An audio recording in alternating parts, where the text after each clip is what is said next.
Grab your cups because I'm about to spill some tea. But also put on some black clothes, because this may be the story of how I die. Joking, I hope. Background: for the past 3 years in particular, I have been telling my APs that I want to move out. However, each time I would get close, either they would guilt/convince me to stay, or I would tell myself that I'm not ready somehow. And stay I did. I stayed throughout my parents' messy separation almost 2 years ago, in which I decided to stay with my mom, and my younger brother, 14M, decided to stay, mostly, with my dad. During which time, my mom and I had a particularly awful argument. It only resolved after we compromised. She promised to be kinder to me if I gave her my word that I'd stay with her for another year. I agreed, but in turn gave her an ultimatum. I would leave immediately if she did become abusive again. That was almost 10 months ago now. But lo and behold, she's broken her promise. Many times, technically speaking. But I'm an absolute dumbass and could not bring myself to leave, even though I said I would. Gotta love having unyielding, unhealthy obedience burned into your soul. However, even my dumbass has a limit. This limit broke 3 days ago, when Mom had gotten very angry that I was spending more and more time with my boyfriend and his family at their house. Not for COVID reasons, mind you, though it wouldn't matter much because, rest assured, we've all been quarantining this entire time and the only significant contact we've had is with one another, but because I was embarrassing her by visiting so much. She went on this whole tirade about how I don't respect neither her or myself, how I was being too easy, and how I would get smited by God for what I'm doing. But what annoyed me the most was how she made herself the victim here, as if somehow my being happy with / because of anyone else except for her was somehow an insult. And so I decided to stand up for myself, citing that these people are incredibly kind, loving, and supportive of me. Could I really be blamed for spending more time with them? To which she rebutted with the same arguments that I've mentioned before. This, long, rant escalated and culminated in her stating, "If you like it so much over there, then leave. And quat." And my honest response? Fucking bet. I've now stayed over at my boyfriend's house for 3 days. I don't intend to go back. My feelings at this time, I'd be lying if I said I wasn't nervous, but there's this odd sort of calmness and peace that is putting me at ease. Perhaps it's the knowledge that I've done everything I can reasonably be expected to do in order to work things out between my mom and myself. Perhaps it's the comfort that comes with realizing that there's really no other way to move forward. Or, maybe it's adrenaline. Who knows? All I know is that this has been a long time coming, and I'm ready for whatever the future holds. I'm going over to her apartment sometime today to pack some essentials. While there, I'll officially confront her about my intentions. Hopefully I can update you guys soon with good news, if she doesn't bury me. In the event that I meet an untimely demise, you're all invited to bring snacks to my funeral. There'll be lechon. Edit. Should mention that I'm in a very committed and healthy relationship. My boyfriend, 24M, is very kind and understanding of me and my background, despite not sharing the struggles in the slightest. Previous to this, we had already spoken and come to an agreement about moving in with one another and all the challenges that may bring.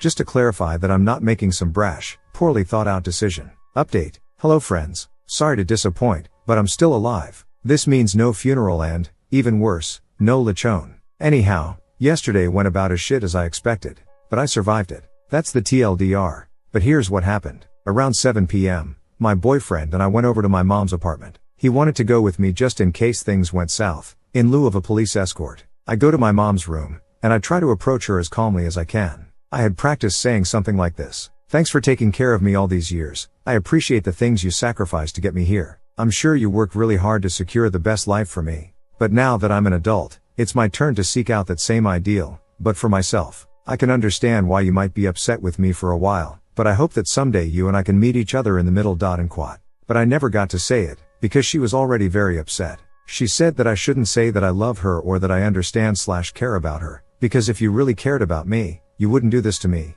I really tried my darndest, but she wouldn't even let me get a word in because she was ranting about how I'm a bad daughter, selfish, slutty, etc. I could see that the conversation wasn't going anywhere. It's been a solid 30 minutes at this point, so I told her that I was done with trying to discuss it with her, then bluntly told her that I was moving out with my boyfriend. Okay, buckle in folks, because this is the point where it gets spicy.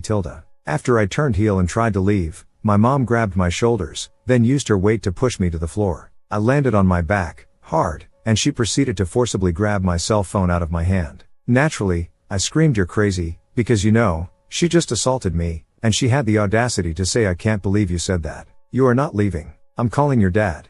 After this, she took my phone, put it in her back pocket, then ran into the bathroom to lock the door. I tried to grab my phone again so I could just get the fuck out of this place. I began having a panic attack, but she tripped me and dragged me across the carpet in my attempts to get the phone again. I was crying pretty hysterically at this point, full panic mode. But we pretty much continued to wrestle until my dad got to the apartment. And it gets so much worse, but thankfully not much more physical. My dad gets there, poor younger brother in tow, then proceeds to yell at me to stop hurting my mom.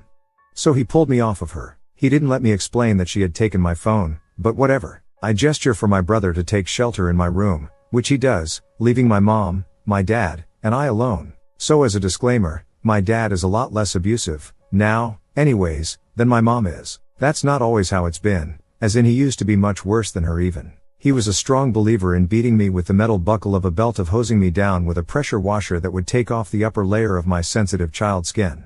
However, as shit as that was, he's been trying to genuinely better himself slowly since the separation. Attending therapy, taking meds to control his PTSD and BPD, etc. However, he's still incredibly problematic. Which I'll explain. Moving on, my dad begins firing questions at me about why I want to move out all of a sudden and what could have happened that made me this way. And quote. To which I was really honestly trying to answer, through sobs. But try as I might, neither of parents would listen. I realized that they didn't actually seem to care about what I had to say, they just wanted me to repent and apologize like a lifeless good girl. But when I refused to back down / apologize, my dad said this: I need to talk to your boyfriend. I need to understand this, man to man. And quote. This was so particularly infuriating to me, so I angrily said, this is about me. What I want for myself, why isn't my word enough to make you understand?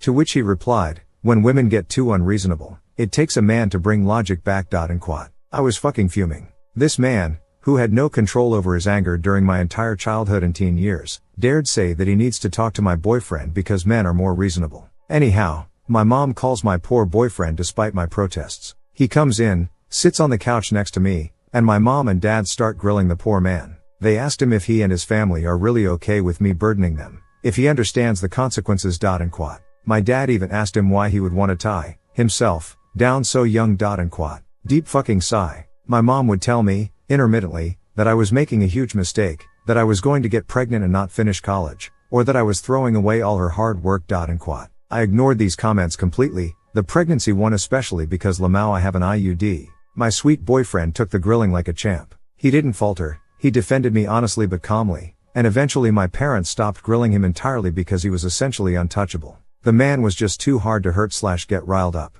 The only time that my boyfriend raised his voice was when my dad actually started yelling at me to explain myself, which quickly forced my dad to take it down a notch. Honestly, when they first called my boyfriend, I sobbed and cried for him to leave, because I didn't want him to get hurt by my damaged AF family. However, I gradually felt that him being there made me much braver and calmer than I would have been otherwise. So jokes on my parents, this move ended up being in my favor. Finally, 2 hours and little to no progress later, my mom gives up and walks off. My dad then turns to my boyfriend and says, you need to take care of her. She gets crazy ideas in her head and runs with it. Keep an eye on her, as if I were a hyper bitch with no capability for forethought or self-control. But for the last time, my sweet boyfriend said, it doesn't seem like you know how great your daughter really is. She's taking care of herself just fine. But I'll help her if she needs me. And quote. And that was it. I packed my duffel bag full of scrubs and clothes, as well as a few bare essentials. When I was done, my dad finally let us leave. I opened the door to that apartment, walked outside through the doorway, shut the door behind me, and felt the sun on my face. At first, I was so nervous about beginning a whole new chapter in my life too. However, it quickly got replaced by this overwhelming sense of relief. I was free. I was safe. I cried harder than I've ever cried, all the way back to my boyfriend's house. And so here I am now. I think that, in terms of my plans now, I'm going to continue working as much as I can and just keep saving up more money. I've got about $6,000 saved up now, so I'll try to aim for earning a few thousand more. Luckily, this shouldn't be too hard as I have few expenses, if any. I ideally want to move out of here and find roommates sometime in the first half of next year so that I have my own place when I start going to school in the fall. Hopefully, COVID will have calmed down by then, and I can meet up with and meet new potential roomies. Oh boy, I haven't been this excited about my future in a very long time. What a wild ride. Thanks for coming to my TED Talk. Update 2. I moved out without her consent back in July of this year. We basically haven't spoken, though I have tried to reach out a few times, in months up until recently when she got sick at the beginning of September. I won't get into the details of how bad she got, but to summarize, she was so sick that she had to be admitted to the ICU and monitored for almost 2 weeks in the hospital. During that time, she was unable to get visitors because she was COVID positive. She was alone, and, to her knowledge, possibly dying. And so finally, she texted me. We talked. A lot. At first, it was about how she was doing, what the ICU and inpatient team were doing for her, etc. But we started talking about our relationship, what had happened in July, and everything else that occurred throughout my childhood. What struck me the most about the conversation, at this point, was when she said this, note, translated to English from Tagalog, "My child, I'm scared of dying, not because I'd suffer, but because I realized that I didn't spend enough time showing you how I much loved you. I'm sorry that you had to grow up so fast, only to become who I was supposed to be for you, gentle, kind, and strong. I don't want to die fearing that you didn't know how proud I am of who you are now. Mama loves you. And quote. It was the most profound and sincere thing she has ever said to me. I was taken aback, because up until now, I genuinely suspected that she was a narcissist. She never apologized, always made things about herself, frequently gaslighted me, etc. And yet, here she was, sincerely and honestly apologizing for the first time that I can remember. Anyways, she steadily got better and better after that. Coincidence?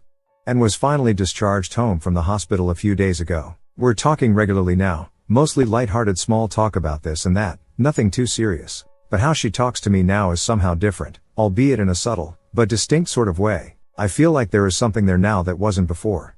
Something warm? Perhaps a newfound, genuine, mutual respect? The beginnings of a non-toxic relationship? Or maybe it's the drugs that her doctor sent her home with. Lamau. Obviously, it's too early to say that everything is going to be fine and dandy from here on out, but for once I have a shred of hope that this may have started our relationship onto a path that, up until now, I didn't realize we could ever walk down together. Fingers crossed. TLDR, my mom had a near-death experience, and it made her have an epiphany about me and our relationship. Now, for once, I can honestly see a chance of us having a healthy bond in the future. Edit. Thank you guys so much for the kind words, and even the sweet awards. I feel very happy and grateful to have such a warm community here. Life really did not deal us the easiest hand. For example, there are some of us who have had to resort to cutting off their parents entirely in order to protect their sanity. The hopelessness of not being able to change or improve your own situation is truly soul-crushing, and my love goes out to you in those moments especially. Every person's situation is different. Some of us have to wait lifetimes to come to at least neutral territory with our APs. For you, my heart breaks. I wish that you have found loving people to call your family. But, with that being said, I hope that my story shows that there's a chance, albeit a very faint, very distant, and very small chance, that there may be something better for us in the future. Life is weird, random, and full of surprises. Sometimes, they're good ones. Stay sane, healthy, and hopeful, y'all.